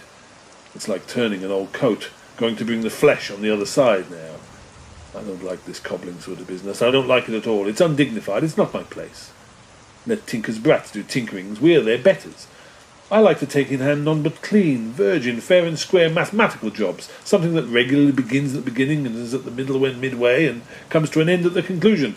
Not a cobbler's job that's at the end in the middle and at the beginning at the end. It's the old woman's tricks to be giving cobbling jobs. Lord, what an affection all old women have for tinkers. I know an old woman of 65 who ran away with a bald-headed young tinker once, and that's the reason I never would work for lonely widow old women ashore, and I kept my job shop in the vineyard. They might have taken it into their lonely old heads to run off with me, but hey-ho, there are no caps at sea but snow caps. Let me see. Nail down the lid, cork the seams, pay over the same with pitch, batten them down tight, and hang it with the snap-spring over the ship's stern. Were ever such things done before with a coffin? Some superstitious old carpenters now would be tied up in the rigging ere they would do the job, but I'm made of knotty Aristook hemlock. I don't budge. Cropped with a coffin, sailing about with a graveyard tray. But never mind. We workers in woods make bridal bedsteads and card tables, as well as coffins and hearses. We work by the month, or by the job, or by the profit. Not for us to ask the why and wherefore of our work, unless it be too confounded cobbling, and then we stash it if we can.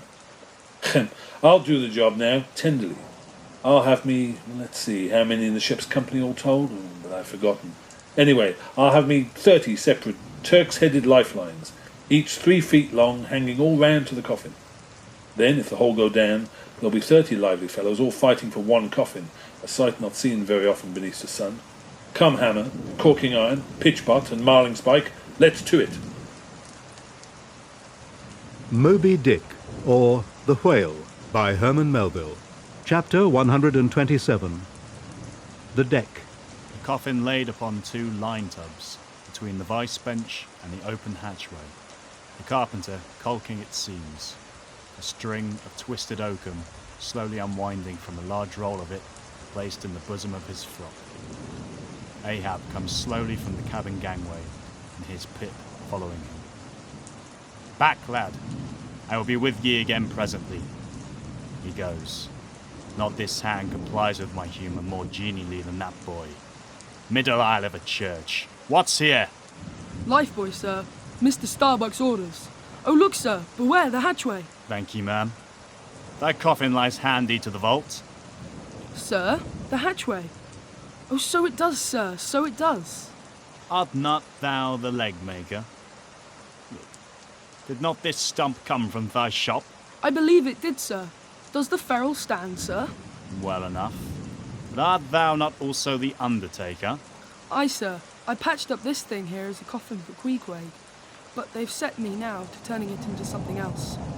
Then tell me, art thou not an arrant, all-grasping, intermeddling, monopolising, heathenish old scamp, to be one day making legs, and the next day coffins to clap them in, and yet again life buoys out of those same coffins? Thou art as unprincipled as the gods, and as much of a jack of all trades. But I do not mean anything, sir. I do as I do. The gods again! Hark ye, dost thou not ever sing working about a coffin? The Titans, they say, hum snatches when chipping out the craters of volcanoes, and the gravedigger in the place sings, spade in hand. Dost thou never? Sing, sir? Do I sing? Oh, I'm indifferent enough, sir, for that. But the reason why the gravedigger made music must have been because there was none in his spade, sir. But the caulking mallet is full of it. Hark to it. Aye. And that's because the lid there's a sounding board. And what in all things makes the sounding board is this. There's naught beneath. And yet, a coffin with a body in it rings pretty much the same, carpenter. Hast thou ever helped carry a bier and heard the coffin knock against the churchyard gate going in? Faith, sir. Faith? What's that? Why, faith, sir. It's only a sort of exclamation, like. That's all, sir. Mm-hmm. Go on. I was about to say, sir, that... Art thou a silkworm? Dost thou spin thy own shroud out of thyself? Look at thy bosom. Dispatch! And get these traps out of sight. He goes aft. That was sudden now, but schools come sudden in hot latitudes. I've heard that the Isle of Albemarle, one of the Galapagos, is cut by the equator right in the middle. Seems to me some sort of equator cuts yon old man too, right in his middle. He's always under the line, fiery hot, I tell ye. He's looking this way, come oakum quick. Here we go again. This wooden mallet is the cork, and I'm the professor of musical glasses. Tap, tap. Ahab to himself. There's a sight. There's sound. The grey-headed woodpecker tapping the hollow tree. Blind and dumb might well be envied now. See, that thing rests on 2 line tubs full of tow lines. A most malicious wag, that fellow. Rat, tat. So man's seconds tick. Oh, how immaterial are all materials. What things real are there but imponderable thoughts?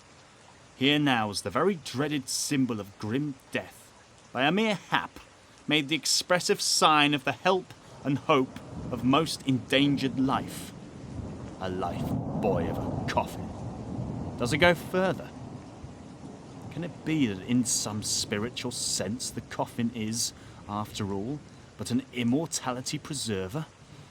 I'll think of that. But no. So far gone am I in the dark side of earth, that its other side, the theoretic bright one, seems but uncertain twilight to me.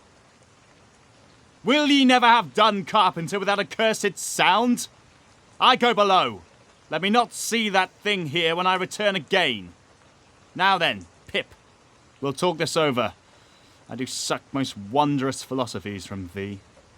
Some unknown conduits from the unknown worlds must empty into thee. Moby-Dick, or The Whale, by Herman Melville. Chapter 128. The Pequod Meets the Rachel. Next day, a large ship, the Rachel, was descried bearing directly down upon the Pequod, all her spars thickly clustering with men. At the time, the Pequod was making good speed through the water, but as the broad-winged windward stranger shot nigh to her, the boastful sails all fell together as blank bladders that are burst, and all life fled from the smitten hull. Bad news. She brings bad news, muttered the old manxman. But ere her commander, who with trumpet to mouth stood up in his boat, ere he could hopefully hail, Ahab's voice was heard. Hast seen the white whale? Aye, yesterday. Have ye seen a whale-boat adrift? Throttling his joy, Ahab negatively answered this unexpected question, and would then have fain boarded the stranger, when the stranger captain himself, having stopped his vessel's way, was seen descending her side. A few keen pulls, and his boat-hook soon clinched the Pequod's main chains, and he sprang to the deck. Immediately he was recognized by Ahab for a Nantucketer he knew, but no formal salutation was exchanged. Where was he?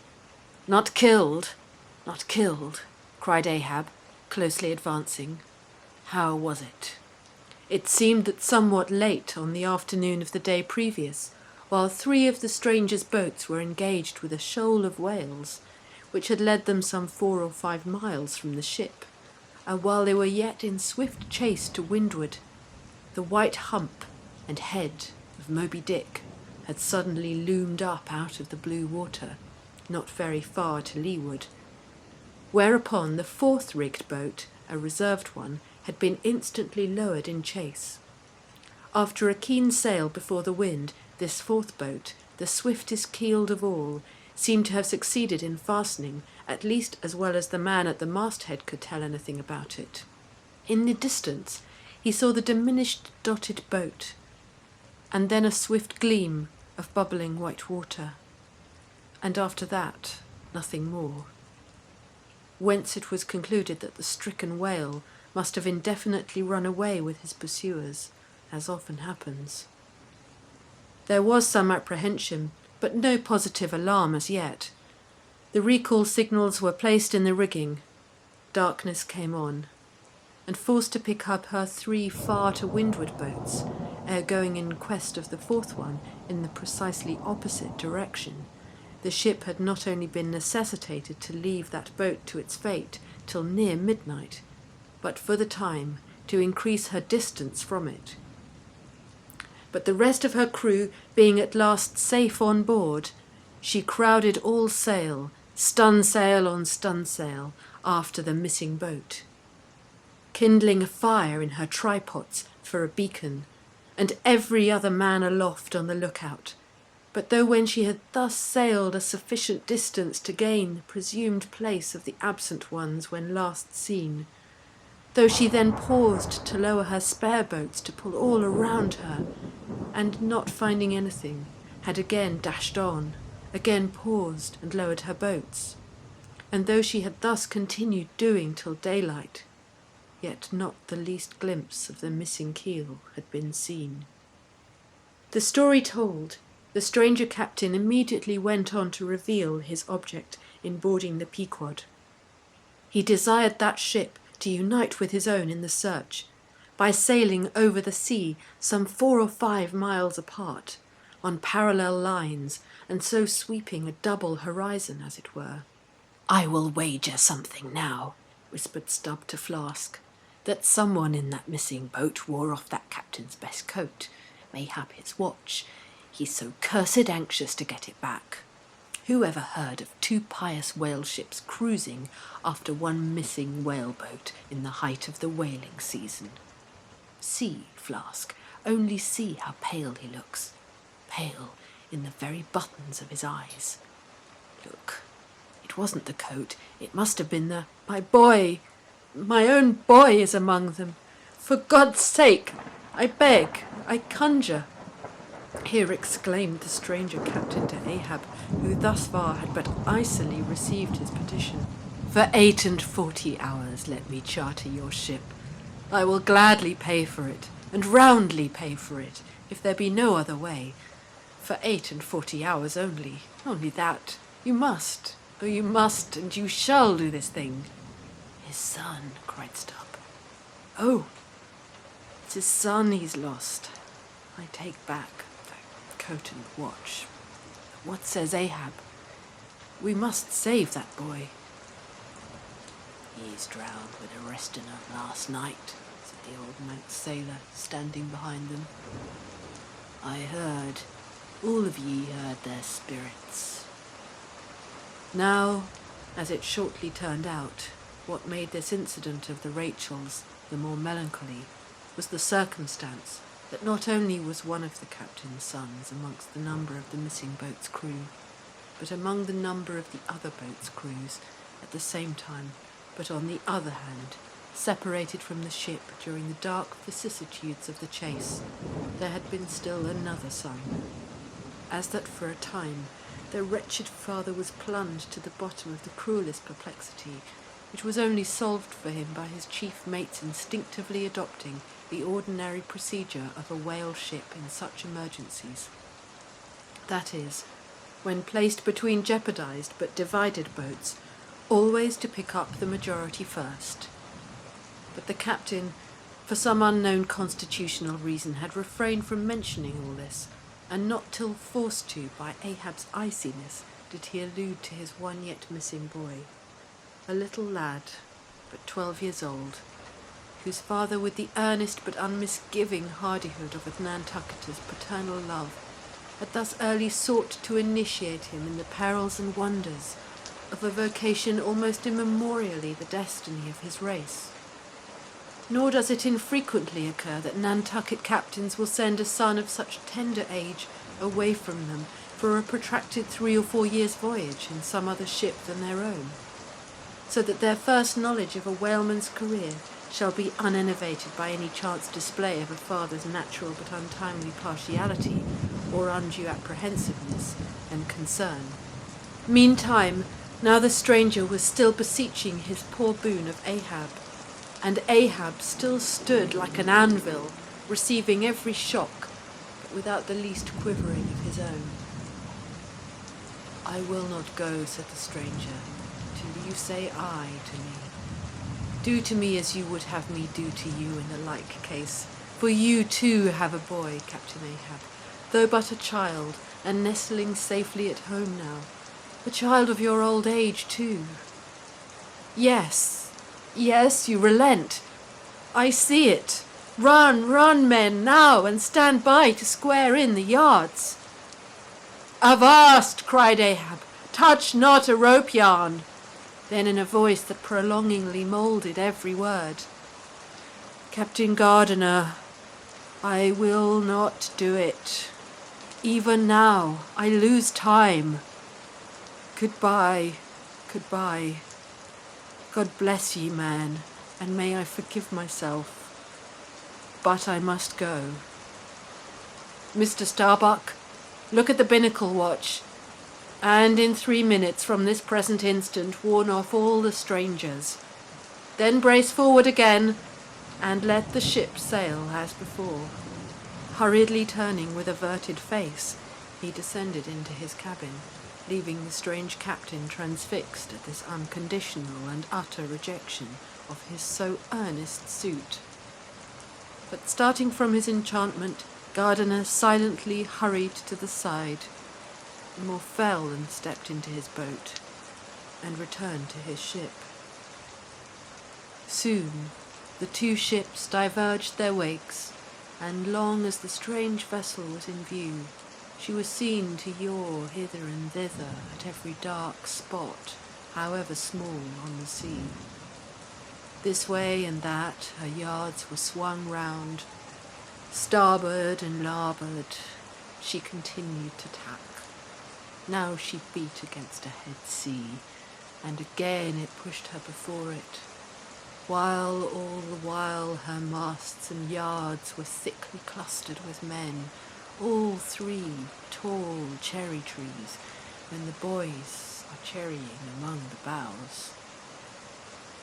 But by her still halting course and winding woeful way, we plainly saw that this ship that so wept with spray still remained without comfort. She was Rachel, weeping for her children, because they were not.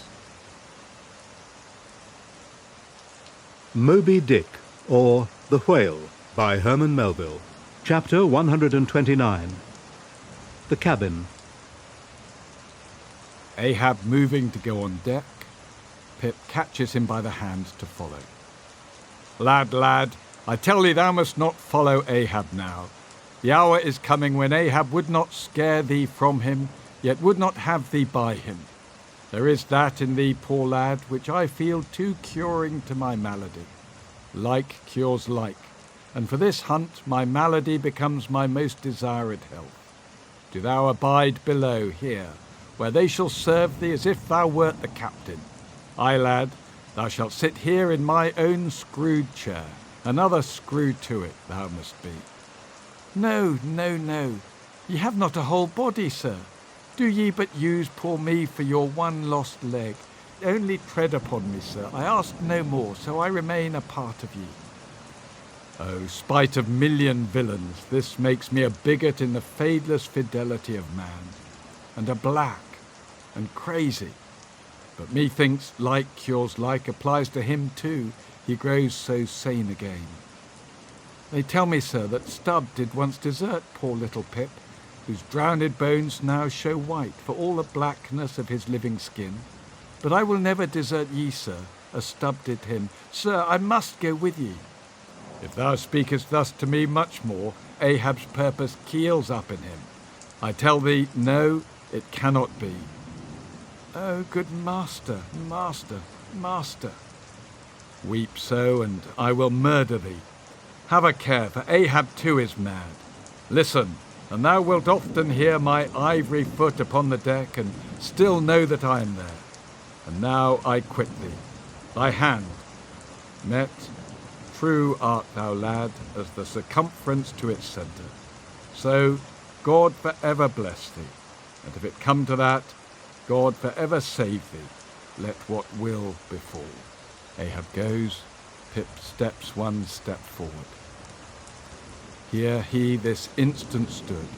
I stand in his air, but I'm alone.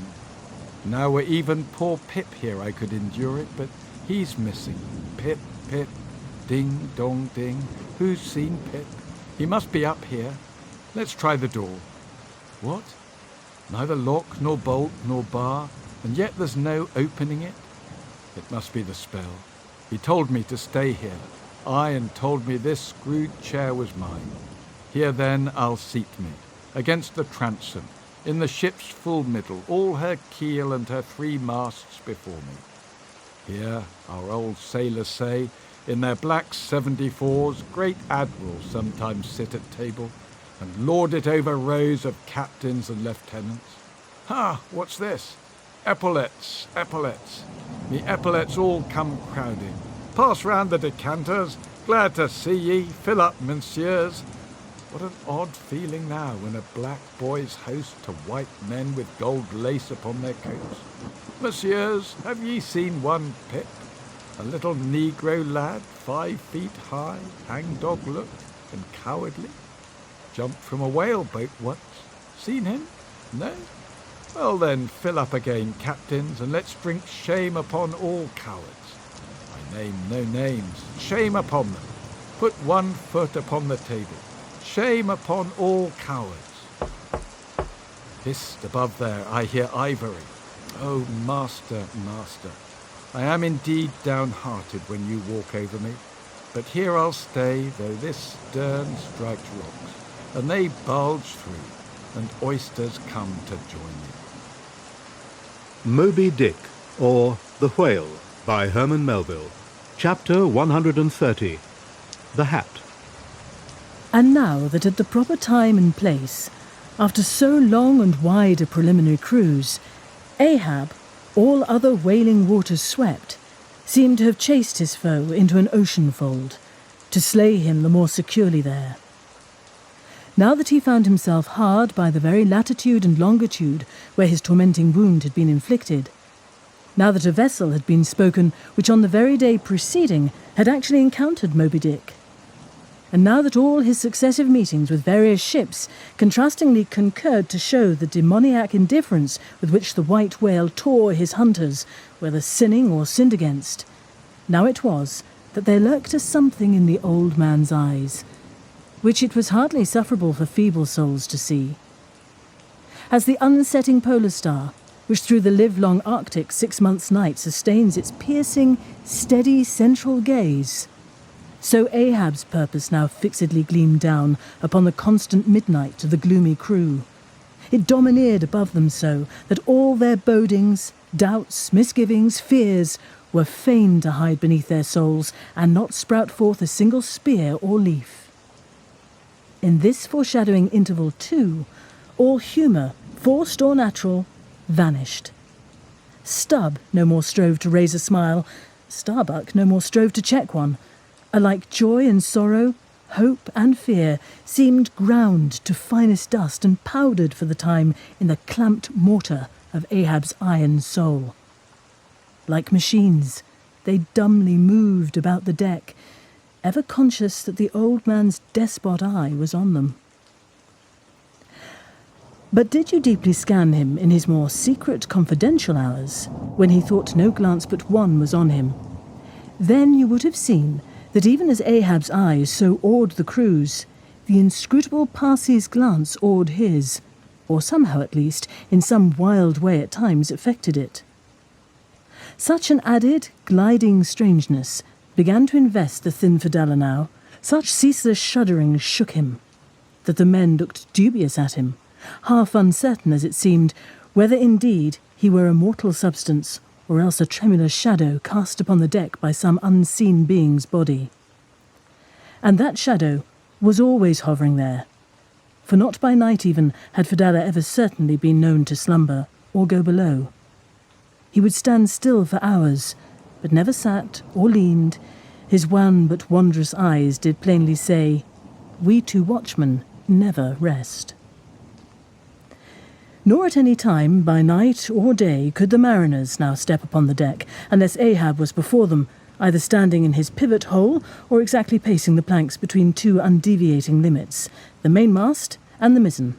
Or else they saw him standing in the cabin scuttle, his living foot advanced upon the deck, as if to step, his hat slouched heavily over his eyes, so that however motionless he stood, however the days and nights were added on, that he had not swung in his hammock, yet hidden beneath that slouching hat, they could never tell unerringly whether, for all this, his eyes were really closed at times, or whether he was still intently scanning them. No matter, though he stood so in the scuttle for a whole hour on the stretch, and the unheeded night damp gathered in beads of dew upon that stone-carved coat and hat. The clothes that the night had wet, the next day's sunshine dried upon him, and so day after day and night after night he went no more beneath the planks. Whatever he wanted from the cabin, that thing he sent for. He ate in the same open air, that is his two only meals, breakfast and dinner, supper, he never touched, nor reaped his beard, which darkly grew all gnarled as unearthed roots of trees blown over, which still grow idly on that naked base, though perished in the upper verdure. But though his whole life was now become one watch on deck, and though the Parsi's mystic watch was without intermission as his own, yet these two never seemed to speak, one man to the other, unless at long intervals some passing unmomentous matter made it necessary. Though such a potent spell seemed secretly to join the twain, openly, and to the awestruck crew, they seemed pole-like asunder. If by day they chanced to speak one word, by night dumb men were both, so far as concerned the slightest verbal interchange. At times, the longest hours, without a single hail, they stood far parted in the starlight. Ahab in his scuttle, the Parsi by the mainmast, but still fixedly gazing upon each other, as if in the Parsi Ahab saw his forethrown shadow, in Ahab the Parsi his abandoned substance. And yet, somehow, did Ahab, in his own proper self, as daily, hourly, and every instant commandingly revealed to his subordinates, Ahab seemed an independent lord, the Parsi but his slave. Still again both seemed yoked together, and an unseen tyrant driving them, the lean shade siding the solid rib. For be this Parsi what he may, all rib and keel was solid Ahab. At the first faintest glimmering of the dawn, his iron voice was heard from aft, "Man the mastheads!" And all through the day, till after sunset and after twilight, the same voice every hour, at the striking of the helmsman's bell, was heard, "What do you see? Sharp! Sharp!" But when 3 or 4 days had slided by, After meeting the children seeking Rachel, and no spout had yet been seen, the monomaniac old man seemed distrustful of his crew's fidelity, at least of nearly all, except the pagan harpooners.